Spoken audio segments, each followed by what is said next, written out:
Panorama 95 apresenta Check-up no rádio.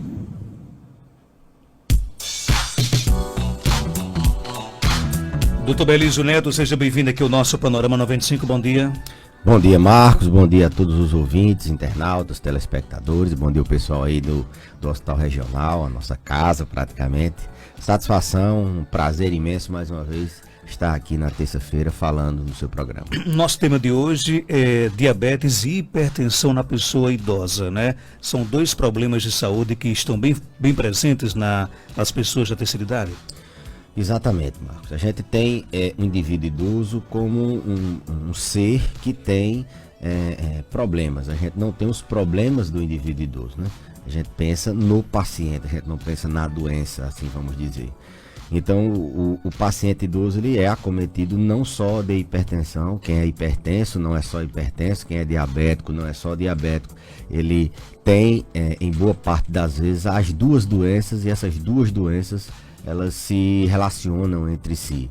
Então, haja vista que 70% das pessoas hipertensas elas estão na terceira idade, 50% a 60% das pessoas diabéticas também estão na terceira idade. Então, existem muitas pessoas que têm as duas doenças em comum. E essa soma de dois fatores de risco cardio e cerebrovascular, ou seja, duas doenças que aumentam o risco da pessoa ter problemas no coração, problemas no cérebro, infarto, AVC, elas se somam de uma maneira muito letal, né?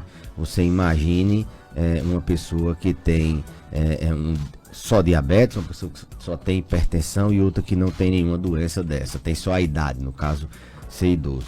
Ela está a uma certa distância da linha de chegada, né? Então, quando ela é idosa, tem a diabetes e tem a hipertensão, ela está muito mais próxima, ela ganha vários passos de proximidade do fim do limite de chegada.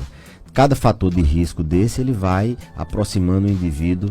Se ele tem esses dois e tem depressão, soma mais. Se ele tem esses dois e tem doença renal, tem insuficiência renal, mais próximo ele vai estar de um desfecho negativo. Então eles se somam, não é que o paciente tenha vamos pensar só num sem pensar no outro, porque tem várias nuances em comum. Os órgãos acometidos em virtude das doenças são praticamente os mesmos. Eles acometem rins, eles acometem coração, acometem cérebro, acometem a circulação das pernas. As duas doenças elas requerem uma certa restrição de alimentação, de sal, açúcar, algumas outras alimentações. Os medicamentos utilizados para tratar ambas as doenças, eles podem fazer interação, eles podem fazer reação e se misturarem e ter interação medicamentosa, tendo algum problema na eficácia do medicamento. Então, esse binômio, né, essas duas doenças, quando estão juntas no paciente idoso, elas são extremamente preocupantes, porque o idoso já tem como fator de risco a idade, que não é modificável, então ele já está mais perto da linha de chegada. Quando ele junta diabetes e hipertensão ao mesmo tempo, ele está muito mais perto da linha de chegada, no risco de ter um evento desfavorável. Mas o que é que aparece geralmente primeiro? É diabetes ou a hipertensão? Depende muito da genética do paciente, depende muito de hábitos de vida do paciente. Geneticamente, os pacientes que têm essa correlação, Marcos, assim, se quem tem hipertensão vai ter diabetes ou o contrário, na verdade ela não é tão estreita. É porque os fatores que levam à hipertensão, os fatores que levam à diabetes, geralmente eles estão associados, né? Eles estão associados, não, eles são semelhantes. Obesidade, consumo excessivo de sal, sedentarismo, falta de atividade física no caso,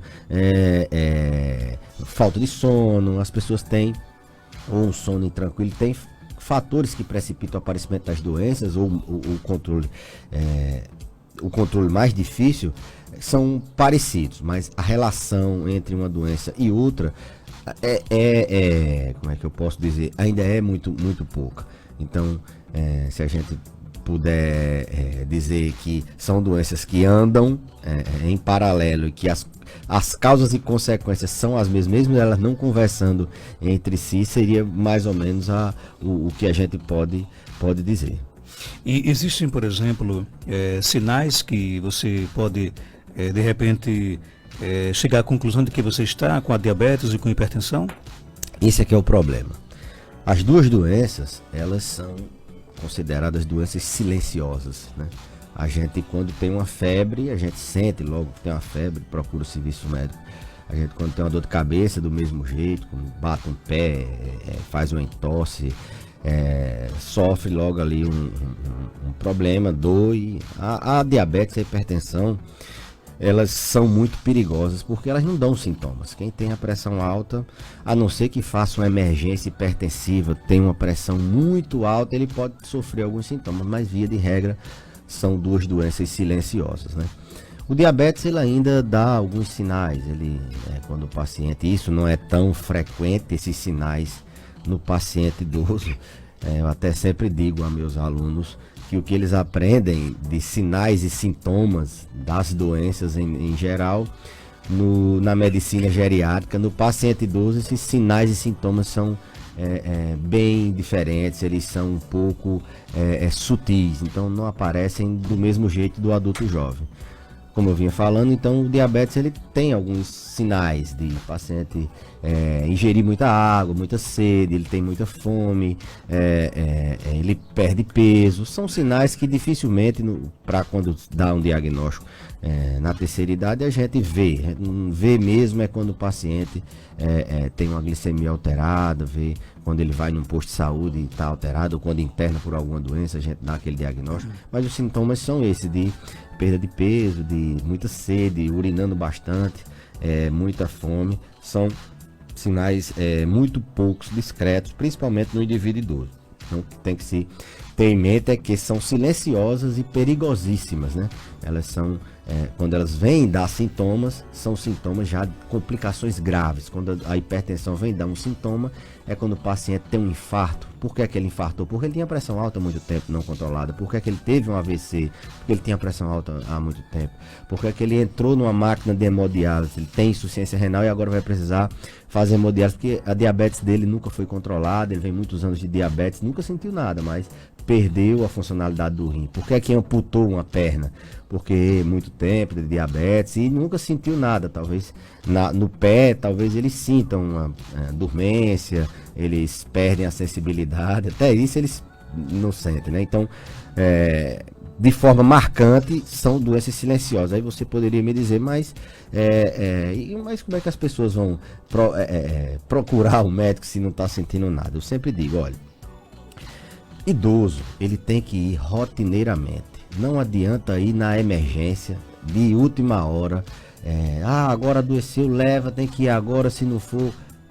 Isso aí, existem, emergências existem, mas a gente tem que fazer de tudo para evitar que essas emergências aconteçam. Então, o idoso, ele é um paciente vulnerável, a criança ela não é acompanhada de tempos em tempos. O idoso ele tem que ter essa consulta de rotina exatamente para quando vier a acontecer uma emergência, a gente já tem uma logística mínima, já pelo menos ele tem uma reserva de saber onde procurar, o que fazer, como tomar, que é o que acontece quando um paciente é bem cuidado. Então, é uma dica de que, mesmo não tendo doenças, a gente pode dar um diagnóstico de hipertensão, ou de diabetes, ou de pré-diabetes, ou que ele pode vir a ter hipertensão, e fazer com que essas complicações não apareçam, que de uma hora para outra não seja pego de surpresa com o seu pai tendo um AVC, ele era independente, de uma hora para outra ele ficou dependente, tendo que a gente mudar toda uma logística de cuidadores em casa, e ele daqui... com inúmeros problemas, não só dessa parte de dependência, várias outras doenças acompanham o AVC. Então a consulta de rotina é onde a gente detecta precocemente essas doenças que se manifestam silenciosamente. O idoso ele deveria procurar, por exemplo, o geriatra de quanto em quanto tempo?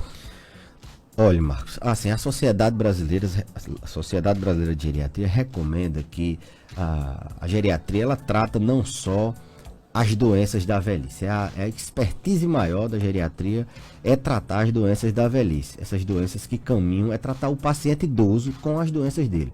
Essas caminham juntas ao mesmo tempo. É diabetes, hipertensão, osteoporose, artrose e várias outras doenças. Esse manejo da polipatologia. Essa é a expertise. Mas em época de envelhecimento da população rápido, tem se preconizado muito as intervenções no indivíduo mais jovem para que ele possa chegar na velhice sem os efeitos deletérios da idade, sem as complicações, que ele possa ter uma velhice com qualidade. Não adianta só viver muito, mas ele viver a terceira idade sem sofrer com dor, sem sofrer numa cama, ter qualidade em saúde. Então, recomenda-se que pelo menos aos 50 anos a pessoa vá, quando é que ele vai ficar indo todo ano? Vá fazer uma consulta e começar a planejar como é que vai ser a sua terceira idade nesse aspecto de saúde. Começar a fazer sua reserva de saúde, seu capital, sua previdência de saúde, eu assim gosto de dizer. Aos 50 anos, procure, faça. Se não tiver nada, ótimo, volta com 5, volta com 10 anos. Agora, depois de 60, depois de 65 anos, pelo menos uma vez por ano, a gente recomenda. Não é o geriatra, ele tem que a gente fala para vários públicos aqui. Ele tem que ir ao médico do posto, ele tem que ir ao médico da sua confiança. O idoso, ele tem que ir a algum médico pelo menos uma vez ao ano, para que ele possa ter antecipadamente, a gente possa detectar alguns problemas. Então recomenda-se pelo menos anualmente, e a depender das doenças que ele tem. Tem doença que a gente tem que ver o paciente de 3 em 3 meses, tem doença que a gente só vê de 2 em 2 anos, depende muito do paciente. Doutor Belísio, toma remédio para controle de diabetes. O que é que o doutor acha do açúcar demerara? Bem, nessa época de informação na internet, a gente tem que responder várias perguntas que não são pauta da literatura científica, né? Não são coisas que estão... O que é que se tem hoje, o que é o estado da arte hoje na literatura médica sobre controle alimentar do paciente diabético? Adoçante. Açúcar, não. Não existe hipertenso comendo sal e não existe diabético usando açúcar. Adoçante. Acaba com essa história de açúcar não sei o que, mascava, açúcar não sei o que. É adoçante. Quem não é diabético, aí sim a gente pode conversar sobre esses açúcares, essas outras coisas. Mas diabético é adoçante. Não, mas o adoçante disseram que dá câncer. Um adoçante para dar um câncer, Marcos Dante, ele já tem, o açúcar tem matado 1000 pessoas para ele poder vir. Não dá câncer, né? E existem alguns adoçantes melhores, à base de estévia, à base de outras substâncias. Então, vamos simplificar. Em época de muitas informações, e às vezes informações fúteis, simplifique. Você é diabético? Sou. Adoçante. Ponto. Ok, então a resposta é muito bem direta, né? Para simplificar, porque fica, Marcos, imagine você doente, querendo uma informação, alguma coisa que possa lhe ajudar. Qualquer informação, você fica satisfeito, e você pode mudar às vezes o rumo da coisa pela carência do doente. O doente fica, meu Deus, mas eu vou ter que ter. Aí chega alguém, não estou dizendo que é de maldade, não estou dizendo também que esse açúcar demerário não sirva para outras coisas, mas no caso do diabético, vamos simplificar. É adoçante ou nada. Adoçante, tem muita gente que não prefere o adoçante. Tem muita gente que prefere tomar o café sem açúcar e sem adoçante. Prefere um suco só com o doce da fruta. Mas simplifique, comece a criar outro hábito de vida. A partir de agora eu não vou mais poder comer açúcar. Eu vou ter que usar o adoçante. Ok, tem pergunta aqui também no nosso WhatsApp, 988-775550, bom dia. Bom dia, Marcos Dantas, doutor Belísio. Eu gostaria de saber se a doença de Alzheimer é hereditário. Alzheimer é hereditário? Fundamentalmente sim. A doença de Alzheimer é um tipo de demência, né? O que é demência? Demência é quando a gente perde uma função cognitiva, ou seja, principalmente a memória, no caso do Alzheimer, mas a gente pode perder outras funções, linguagem, praxia, outras funções, mas no caso do Alzheimer a gente perde basicamente a memória. Com perda de funcionalidade, ou seja, aquele perda de memória, ela está causando algum prejuízo que o paciente não consegue mais funcionar de uma certa maneira. Pode ser funções simples, ele não consegue tomar os remédios sozinho que ele se atrapalha. Então isso é uma demência. A principal demência, estatisticamente, é a demência de Alzheimer, né? Então, a demência de Alzheimer é o que a gente mais fala, porque é a demência mais comum. A pergunta dela foi sobre se o Alzheimer era hereditário. Bom, então, como é a demência mais comum, ela tem algumas coisas que facilitam. Por que eu tenho Alzheimer? Primeiro, é uma doença dependente da idade. Jovem não tem Alzheimer. Tem demência de Alzheimer precoce? Tem, faixa etária de 50, 60 anos, é raro, mas existe. O grande, o grosso do Alzheimer é acima de 70, 80 anos. Idade. E o segundo fator mais importante é a genética. Você trouxe herança genética, você tem um risco maior de ter demência. Então são fatores de risco mais importantes, que pesam mais.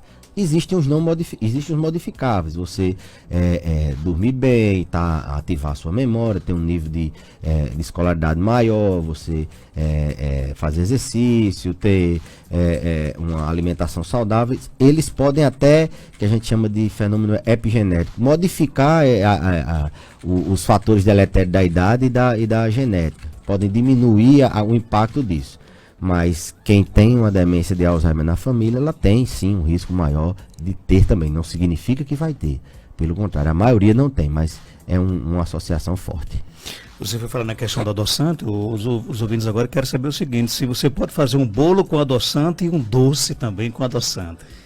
Eu não entendo bem de receitas. Eu acho que era mais para a doutora Isabelle responder, mas é difícil a gente orientar a mudança de hábito de vida. Marcos, se a gente quer mudar de vida, olha, eu sou diabético, então eu não vou estar mais pensando em bolo, eu não vou estar mais pensando em doce, eu não vou estar, não, lógico, tudo é devagarzinho, né?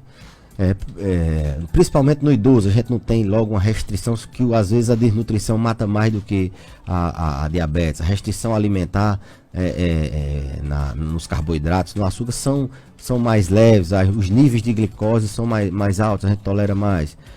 Mas se você quer mudar mesmo, comece a tirar essas coisas da cabeça. Eu sou diabético, eu não posso comer bolo com adoçante ou sem adoçante, porque vai ficar aquilo na mente de que um dia eu vou poder comer e nunca vai esquecer. Mude de hábito. Existe sim, pelo menos minha esposa compra uns bolos de banana e ela disse que não tem açúcar ali não. Eu acho que também não sinto gosto de diabetes não, eu acho que é só o açúcar da banana. Não sei se tem como fazer com adoçantes. Seria uma pergunta mais culinária. Mas porque o açúcar ele pode não estar no adoçante, mas pode estar em outro ingrediente do bolo, né? Então pode estar em outro ingrediente do bolo. A internet, eu critiquei com informações fúteis, mas ela também tem muita informação boa. Uma dica seria procurar na internet algumas receitas para diabéticos. Receitas se a pessoa quer um dia fazer um bolo. Eu sei que também tem a questão social, de confraternizar. E eu acho que a internet seria uma boa. Tem mais pergunta aqui, chegando. Bom dia, Marcos Antônio. Pergunta aí para o doutor, porque ontem, eu senti assim, no meu lado esquerdo, no braço, começando do ombro, descendo pro braço. Aquelas dorzinhas adormecendo, abusada, não sabe? Pergunta aí a ele qual é o significado disso. E aí, doutor Belício? Dor no ombro, descendo pro braço esquerdo, a gente pensa logo em infarto, né? Se for um paciente de hipertenso, diabético, alto risco cardiovascular, tem que ir no pronto-socorro para rodar um eletro, ver se não pode estar fazendo uma angina, um evento coronariano. Principalmente se for idoso, se for diabético, que os sintomas eles são mais sutis. Então, uma dor no ombro esquerdo não é que seja, mas a gente tem que afastar.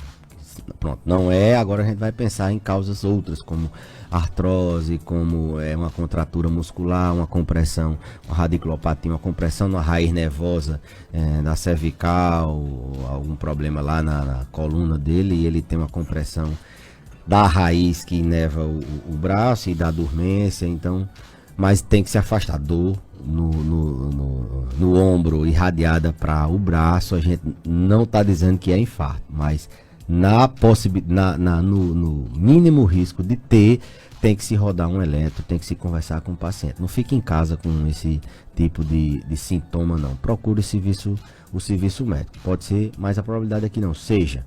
Se não for, é alguma doença no osso, ou no músculo, ou no tendão, do ombro, da coluna ou do braço.